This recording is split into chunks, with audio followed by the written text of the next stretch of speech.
સુરતમાં બ્રિજ પર રાત્રે ચાલુ કારમાં આગ લાગી, જ્યાં અડાજણ જિલ્લાની બ્રિજ જે છે એ પર કાર જે છે એમાં આગ લાગી હતી. તો ફાયરની ટીમે આગ ઉપર કાબુ મેળવ્યો છે. તો કારમાં આગ લાગતા કાર બળીને ખાખ થઈ છે. તો સુરતમાં બ્રિજ ઉપર આગ લાગવાની જે ઘટના બની છે, જ્યાં સુરતમાં બ્રિજ પર રાત્રે ચાલુ કારમાં આગ ભભૂકી ઉઠી હતી. તો અડાજણ જિલ્લાની બ્રિજ જે છે, અડાજણ જિલ્લાની બ્રિજ કે જ્યાં કારમાં આગ લાગી હતી, કે જ્યાં ફાયરની ટીમને આગ ઉપર કાબુ મેળવ્યો હતો. કારમાં આગ લાગતા કાર જે છે બળીને ખાખ થઈ ગઈ હતી.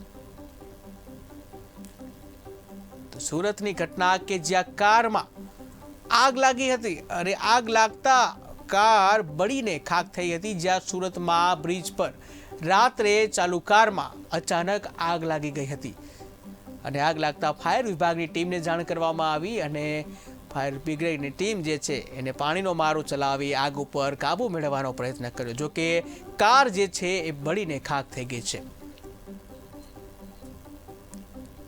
તો સુરતની ઘટના કે જ્યાં રાત્રે બ્રિજ પર ચાલુ કાર હતી, આ કારમાં આગ લાગવાની ઘટના બની હતી, કે જેમાં આગ લાગતા ફાયરની ટીમને સંપર્ક કરવામાં આવ્યો હતો, જેણે પાણીનો મારો ચલાવી અને કારમાં જે આગ લાગી છે એના ઉપર કાબુ મેળવવાનો પ્રયત્ન કર્યો હતો. કાર છે બળીને ખાખ થઈ ગઈ.